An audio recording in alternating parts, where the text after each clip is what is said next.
नमस्कार दोस्तों, स्वागत है आपका विवेक स्टडी पॉइंट में। यूपीपीसीएस डिस्ट्रिक्ट हॉर्टिकल्चर ऑफिसर के लिए प्रीवियस ईयर पेपर सॉल्व की जो सीरीज़ है उसका अगला पार्ट लेकर के मैं चौथा पार्ट लेकर के आपके सामने हूँ। बीच में 2 दिन वीडियो नहीं आ पाया, उसके लिए सॉरी। और अगर आप चैनल पर नए हैं तो चैनल को सब्सक्राइब करें, फ्रेंड्स के साथ शेयर करें और अगले वीडियो की नोटिफिकेशन आप तक सबसे पहले पहुँचे उसके लिए बेल आइकन को प्रेस करें। चलिए शुरू करते हैं आज का क्लास। आज का पहला प्रश्न है, प्याज एवं लहसुन का राष्ट्रीय अनुसंधान केंद्र स्थित है? पहला ऑप्शन सोलन, दूसरा नासिक, तीसरा पुणे, चौथा नई दिल्ली। तो इस प्याज एवं लहसुन का national research centre for onion and garlic Pune इसका में स्थित है। इसका तीसरा ऑप्शन सही है। और हम बात करें पहले ऑप्शन जो कि सोलन है, सोलन में है सेंट्रल पोटैटो रिसर्च इंस्टीट्यूट, ये सोलन में है। और दिल्ली में तो कई सारे हैं। तो हम अगले प्रश्न की ओर चलते हैं। काजू का राष्ट्रीय अनुसंधान केंद्र कहाँ है? National research centre for cashew, ये कहाँ है?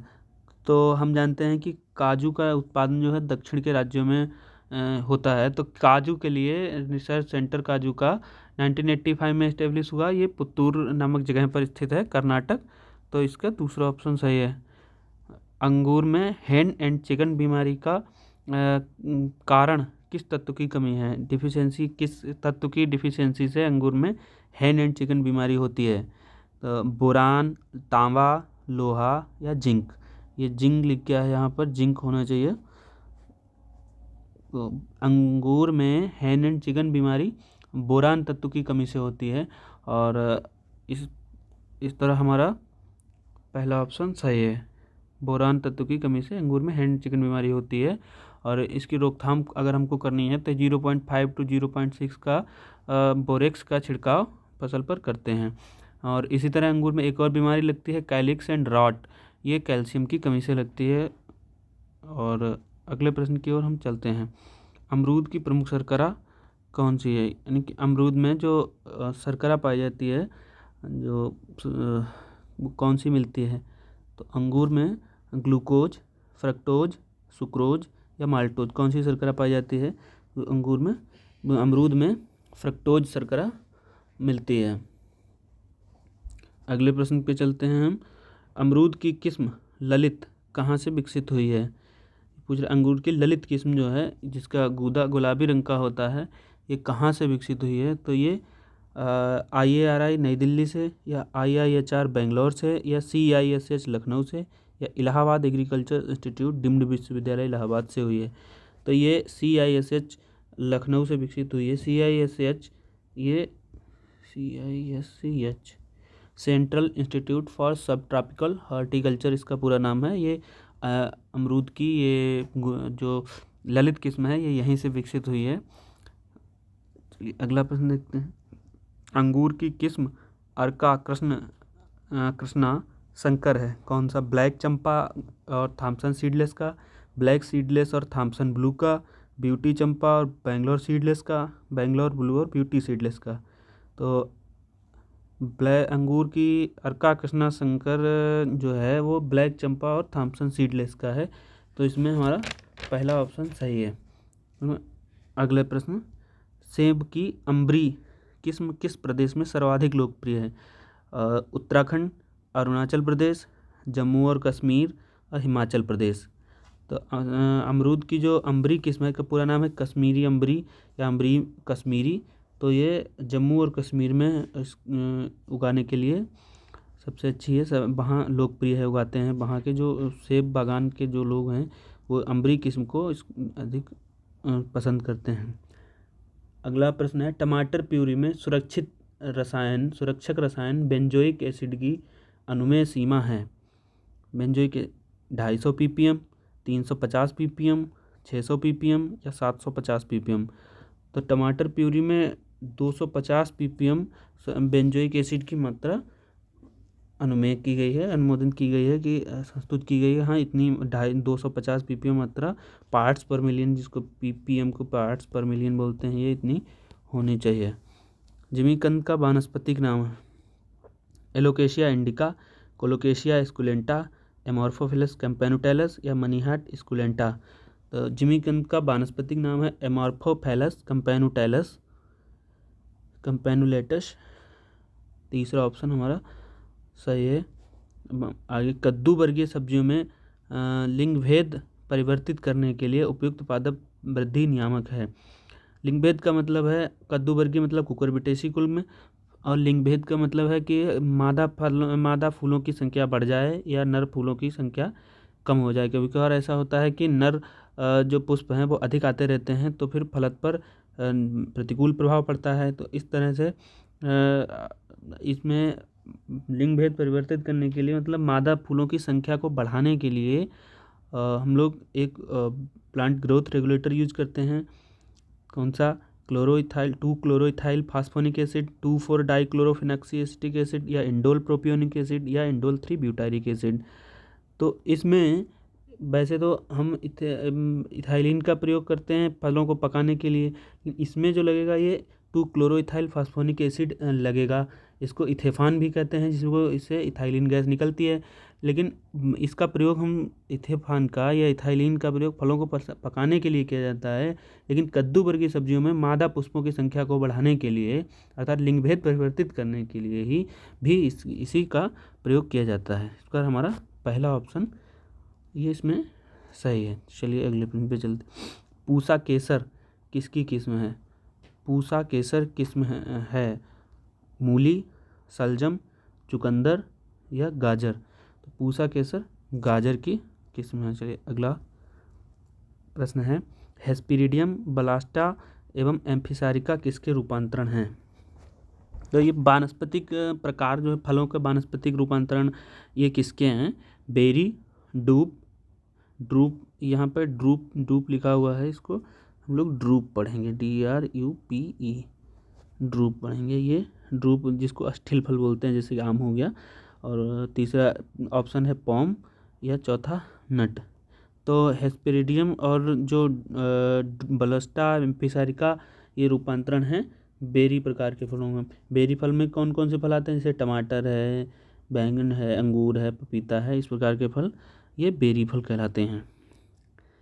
अगला प्रश्न है, पूसा मैजेस्टी एक उन्नत प्रजाति है। पूसा मैजेस्टी काहे की उन्नत प्रजाति है? आम की, नाशपाती की, पपीता, या फिर केला की। तो ये पूसा मैजेस्टी जो है ये पपीते की उन्नत किस्म है। क्योंकि एक खासियत ये है कि इसकी परिवहन क्षमता अधिक होती है, जल्दी से ये खराब नहीं होती है।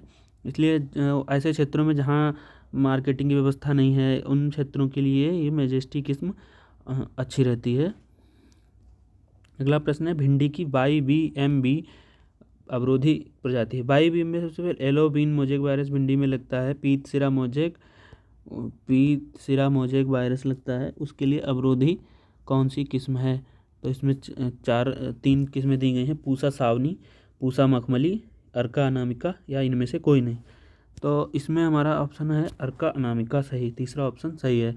इसके साथ और भी किस्में हैं, जैसे अर्का अभय है, आज़ाद क्रांति है, या वर्षा उपहार है, पंजाब पद्मिनी है, कल्याणपुर। ये YBMB के प्रति प्रतिरोधी किस्में हैं, इनमें येलो बीन मोजेक वायरस नहीं लगता है। अगला प्रश्न है, निम्नांकित में कौन पेक्टिन का सर्वोत्तम स्रोत है? तो पपीता, आम, आंवला, या अमरूद। कौन सा सही ऑप्शन है? हमको सही ऑप्शन देखना है, कौन से फल में पेक्टिन सर्वाधिक मिलती है। तो पेक्टिन जो कि जेली बनाने के लिए आवश्यक पदार्थ है, और जेली कौन से फल की सबसे अच्छी बनती है? अमरूद की। तो इस प्रकार हमारा चौथा ऑप्शन सही है। अगला प्रश्न है, लोकार्ट का वानस्पतिक नाम क्या है? Low-carb इरियोबोट्रिया ड्रबिया, इरियोबोट्रिया एलिप्टिका, इरियोबोट्रिया latifolia, इरियोबोट्रिया japonica. तो ये इरियोबोट्रिया, चौथा ऑप्शन इरियोबोट्रिया जपोनिका लोकार्ट का वानस्पतिक नाम है।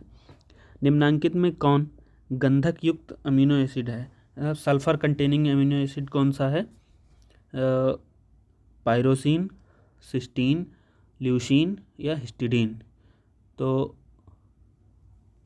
इसमें हमारा सिस्टीन जो है गंधक युक्त सल्फर कंटेनिंग अमीनो एसिड है, दूसरा ऑप्शन सही है। एक और होता है जो कि मिथियोनिन है, वो भी सल्फर कंटेनिंग अमीनो एसिड रहता है, उसमें भी सल्फर मिलता है हमको। अगला प्रश्न है, मृदा गठन का अनुमान लगाने हेतु कणों का व्यास लेते हैं? 2 mm से कम, 2 mm से अधिक, 2 mm से 0.2 mm तक, या 2.5 mm से ज़्यादा। तो 2 mm से अधिक फिर हम लोग कंकड़ों में चले जाएंगे। इस तरह हम अगर देखें तो मृदा कणों का अनुमान लगाने के लिए 2 mm जो मोटी बालू रहती है उसमें 2 mm का जो है 2 mm से हम लोग शुरुआत करते हैं व्यास के डायमीटर की। तो हमको यहाँ पर हमारा तीसरा ऑप्शन सही है, 2 mm से कम का जो उसमें हम लोग लेते हैं मृदा गठन का अनुमान लगाने के लिए 2 mm से कम व्यास वाला जो कण है उसको हम लोग लेते हैं। अगला प्रश्न है, सेलुलोज का अधिकतम अपघटन होता है। सेलुलोज का अधिकतम अपघटन, ये टेम्परेचर से रिलेटेड है। मध्य तापरागीय कार्यक्रम, उष्ण स्नेही तापक्रम, इनको हम लोग कहते हैं। मध्य तापरागीय को मीजोफिलिक टेम्परेचर, उष्ण स्नेही को थर्मोफिलिक टेम्परेचर, और निम्न तापीय को साइक्रोफिलिक टेम्परेचर। तो इसमें मध्य तापक्रम जो पहला ऑप्शन है इसमें मध्य तापरागीय तापक्रम ये सही ऑप्शन है। इसमें मध्य तापरागीय में 20 से 30 डिग्री सेंटीग्रेड पर जीवाणु जो हैं ये सेलुलोज का सर्वाधिक अपघटन करते हैं। इनमें से पूरा ह्यूमस कहते हैं, पूरा मतलब पैलियो ह्यूमस कहते हैं। तो पैलियो ह्यूमस का ह्यूमस एक मृदा कार्बनिक पदार्थ है जो कि सड़ने गलने पर मृदा में रह जाता है। इस कार ह्यूमस जो है केंचुए के साथ ह्यूमस को पूरा ह्यूमस कहते हैं। तो इसमें हमारा चौथा ऑप्शन सही है। सामान्य मृदा पीएच परिसर जिसमें पादप पोषक सुलभता एवं सूक्ष्म जीव क्रियाशीलता अधिक होती है वह है। ये पूछ रहा है कि ऐसा पीएच रेंज बताए कि जिसमें पादप पोषक तत्व जो हैं प्लांट के लिए पोषक तत्व वो सर्वाधिक सुलभ हों, आसानी से मिल सकते हों, और सूक्ष्म जीवों की क्रियाशीलता जिस पर सबसे अधिक होती हो। मतलब पीएच सबसे अच्छा कौन सी रेंज है? तो वैसे 6 से 7 के बीच, 6 से 7, 7.5 के बीच इसमें सबसे सुटेबल रहता है। तो इसमें चौथा ऑप्शन 6.5 से 7.5 के बीच इसमें सही है। बेडरॉक के ऊपर असंपीड़ित सामग्री को जाना जाता है। मृदा, रिगोलिथ, सोलम या पेडान। तो बेडरॉक जो मदर मटेरियल होता है, मदर चट्टान होती है, मात्र चट्टान होती है, उसके ऊपर जो 3 संस्तरों में A, B और C संस्तरों में बटी रहती है मिट्टी, तो उन तीनों को मिला करके जो सामग्री है उसको तीनों को मिला करके हम लोग रिगोलिथ कहते हैं। और यही इस प्रश्न का भी दूसरा ऑप्शन ही सही है, रिगोलिथ कहते हैं। और A और B को मिला करके, A और B संस्तर को मिला करके हम लोग सोलम कहते हैं, लेकिन A, B और C को मिला करके रिगोलिथ कहते हैं। मृदा निर्माण के सक्रिय कारक हैं। अगला क्वेश्चन है, मृदा निर्माण के सक्रिय कारक हैं। तो मृदा निर्माण के लिए 2 प्रकार के कारक मुख्य होते हैं। कौन से? सक्रिय कारक और निष्क्रिय कारक। सक्रिय कारक जो ऊर्जा प्रदान करते हैं, जो मृदा पदार्थों पर क्रिया करके मृदा निर्माण प्रक्रम के लिए प्रतिकारक पैदा करते हैं, ऐसे कारक सक्रिय कारक कहलाते हैं। और इनमें जलवायु तथा जीव मंडल जैसे कारक सम्मिलित हैं। और दूसरे निष्क्रिय कारक होते हैं, ये उन अवयवी पदार्थों को व्यक्त करते हैं जो मृदा निर्माण करने वाले खनिजों का स्रोत होता है। तो इसमें पैतृक पदार्थ, पेरेंट मटेरियल, भूतल रूप और भूमि की आयु इत्यादि शामिल रहते हैं। तो इस प्रकार हम देखेंगे कि पहला ऑप्शन जलवायु एवं जीव मंडल इस प्रश्न का सही उत्तर है। उर्वरक मिश्रण में आर्द्रता ग्राहिता को घटाने एवं भौतिकीय दशा सुधारने हेतु जो पदार्थ मिलाया जाता है उसे कहते हैं उर्वरक मिश्रण। आर्द्रता मतलब कि अगर उसमें कहीं पर आर्द्रता अधिक आ रही है तो उर्वरक खराब ना हो, ऐसे में जो भी पदार्थ मिलाया जाए वो आर्द्रता ग्रहण कर ले और उर्वरक को खराब होने से बचा ले।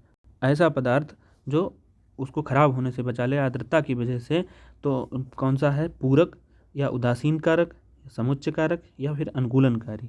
अनुकूलनकारी जिसमें चौथा आंसर है, जिसको हम लोग कंडीशनर कहते हैं, वो मिलाया जाने पर वो आर्द्रता ग्राहिता को आपने आर्द्रता से खराब होने से उर्वरक को बचाता है और उनको सुरक्षित रखता है। जैसे बालू मिट्टी, पीट मृदा, ये सब घास फूस, धान या मूंगफली का छिलका, ये सब उनको कंडीशनर का काम करते हैं। तो ये आज का वीडियो है। अब आपको रेगुलरली वीडियो मिलते रहेंगे।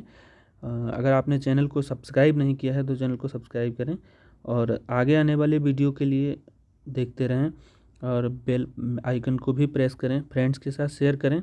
अभी वीडियो के लास्ट में आपको एक अभ्यास प्रश्न मिलेगा, लेकिन इस वीडियो में नहीं है। आगे से जो भी वीडियो आएंगे उनमें एक अभ्यास प्रश्न रहेगा, तो उस प्रश्न का उत्तर आपको कमेंट बॉक्स में लिखना रहेगा। आज के वीडियो में इतना ही, मिलते हैं अगले वीडियो में। Thank you very much.